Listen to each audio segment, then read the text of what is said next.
Welcome back from the break, Rams. Now that the 2022-2023 NFL season has produced many storylines, as it always does, from the Vikings' 38-point comeback against the Colts to Russell Wilson's inability to play football. Fans all around the world have experienced their fair share of ups and downs, but for tonight, I'll be focusing on the highs with my nominations for 5 specific NFL awards. So let's get right into it.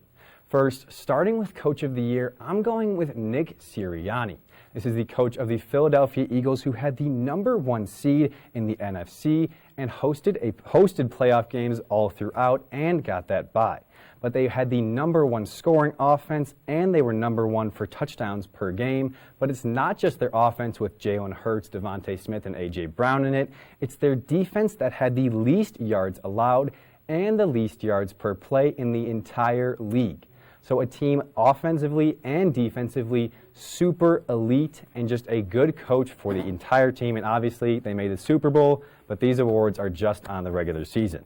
But now we're going to go to Comeback Player of the Year. And for that one, I chose Geno Smith from the Seattle Seahawks. Didn't really come back from an injury, but last year he was benched behind Russell Wilson, so he didn't play much last year. But this year he went crazy, throwing for over 4,000 yards, 30 touchdowns, and also having the 7th best QBR, which is QB rating, in the league.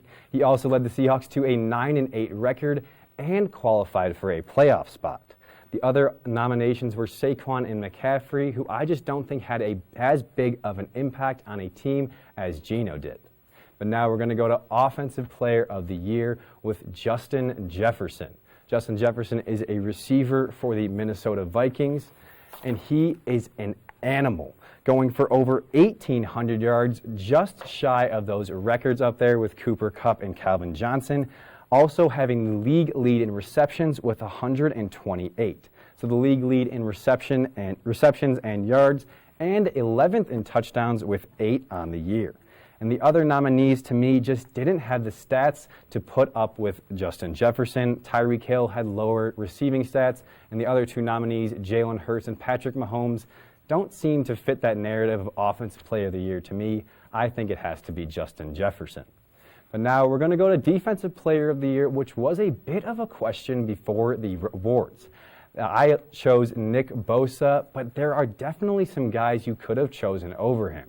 One of the guys that wasn't even nominated, Hassan Reddick for the Philadelphia Eagles, had 5 forced fumbles, which was 3 more than Nick Bosa. But Nick Bosa did have the league lead in sacks by 3 sacks total, ending up with 19. He was just an animal on that 49ers team, and a big reason that they were the #1 overall defense in almost every metric except for a few this past year. Him and Fred Warner are easily the leaders of that 49ers defense, which has been so good this year. But now we're going to go to the most important award, and we're going to go with Most Valuable Player, Patrick Mahomes.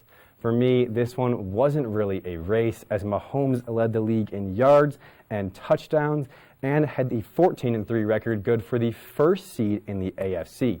But what really spoke to me about Mahomes this season was he lost his all-pro, maybe top 10 receiver ever, Tyreek Hill, and he still produced an amazing season, getting his career high in yards and getting pretty close to that career high in touchdown numbers.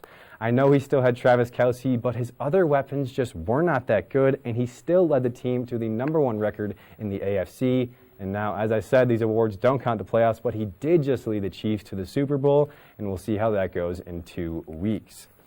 But now we are going to go into a live update, as I promised you from earlier, from CSU UNLV over in Moby. Currently, CSU is down 7 points, but there's still 10 minutes remaining in the first half, so a lot could change. But Isaiah Rivera is currently the leading scorer with 6 points. But the Rams, they know what they need to do. They beat this team once, and they can do it again. But with that, Rams, that's all of the sports action I have for tonight. Be sure to tune in tomorrow for the first spring episode of Local Beats. Thanks so much for watching. Have a great night, and we'll see you then.